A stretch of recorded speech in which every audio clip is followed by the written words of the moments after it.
जो सहयोग है और जो उनकी डिमांड है, निश्चित रूप से उस डिमांड में आज कई चीज़ें सम्मिलित थी और अब इस राजस्थान में हमारे यशस्वी मुख्यमंत्री जी ने जो बजट में घोषणा की है, निश्चित रूप से पूरे राजस्थान का हर वर्ग, हर समुदाय, हर क्षेत्र में सराहना हो रही है कि इस तरह का बजट माननीय यशस्वी मुख्यमंत्री जी और वित्त मंत्री जी का जो सोच और जो विजन है, राजस्थान को विकसित राजस्थान बनाकर विकसित भारत का सपना पूरा करेंगे। इसलिए मेरे तीनों विभागों में जो बजट में प्रावधान किया है, निश्चित रूप से उच्च शिक्षा में एक नई दिशा मिलेगी, तकनीकी शिक्षा में और परिवहन विभाग में भी हमारे रोडवेज की 1300 बसें, जिनमें से कम 300 बसें इलेक्ट्रिक होंगी और अभी 510 बसें अभी हमारी बोडियां तैयार हो रही है, वो आ रही है। निश्चित रूप से आम जनता के हितों को ध्यान में रखते हुए उनकी सुविधा देने के लिए अच्छे प्रयास किए गए हैं। मैं धन्यवाद देना चाहूँगा माननीय यशस्वी मुख्यमंत्री जी को कि आपने इस राजस्थान में हर व्यक्ति, हर उस समुदाय का ध्यान रखते हुए इस बजट में प्रावधान किया है।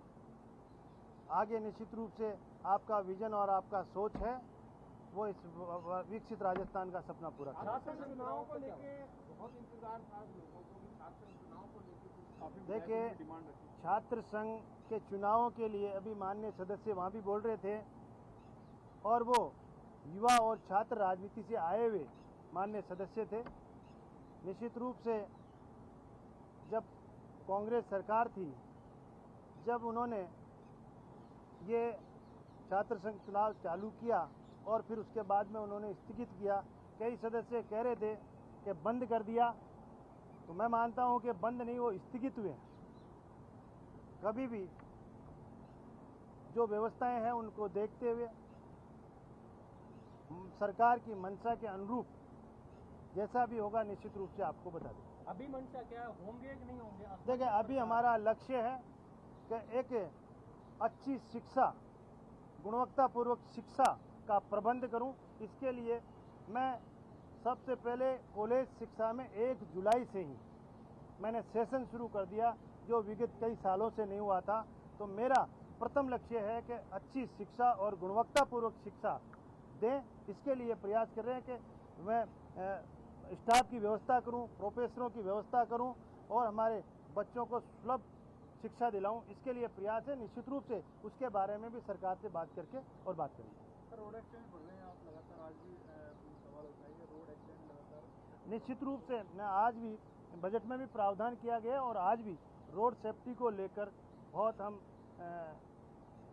बहुत चिंतित हैं कि हम लोग इसे, हमारी जो जीवन है हमारे लोगों का, वो अगर सड़क दुर्घटना में चले जाए, वो हमारी क्षति, इसकी को पूरी करने के लिए हम हर प्रयास, एक रोड सेफ्टी के लिए एक अपने गठन भी किया गया है, एक रोड सेफ्टी किया, और उसे में हम हर प्रयास से ये करेंगे कि हमारी रोडों में होने वाली जो दुर्घटनाएं हैं रोड से, उनको कमी करें। उसके लिए हम हर संभव प्रयास कर रहे हैं और बजट में भी इसका प्रावधान किया गया।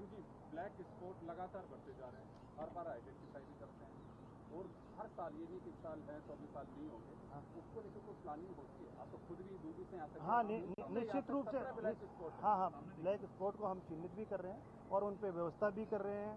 हम एम्बुलेंस की व्यवस्था भी करेंगे। हम हमारे हर जो DTO's ऑफिस है या उनके संभाग क्षेत्र है, उनमें 2-2 हमारे अधिकारी लगाकर और हम मॉनिटरिंग कराएंगे कि कौन सी जगह पे ज़्यादा रोड एक्सीडेंट होते हैं। उन एक्सीडेंटों को कमी करने के लिए हम अनेक नवाचार करके और प्रयास कर रहे हैं कि उनको कम कर दिए।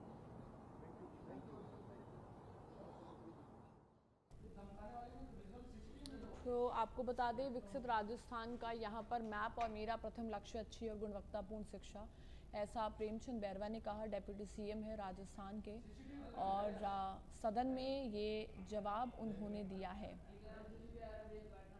तो विकसित राजस्थान का सपना पूरा करेंगे, ऐसा प्रेमचंद बैरवा ने कहा। तो उन्होंने कहा कि मेरा प्रथम लक्ष्य अच्छी और गुणवत्तापूर्ण शिक्षा है, ऐसा प्रेमचंद बैरवा ने कहा। आप सुन रहे थे डेप्यूटी सीएम प्रेमचंद बैरवा को, जहां उन्होंने कहा और विकसित राजस्थान का सपना पूरा करेंगे प्रेमचंद बैरवा ने। और वहीं कांग्रेस नेता प्रतिपक्ष टीकाराम जूली क्या कुछ कह रहे हैं, सुनिए।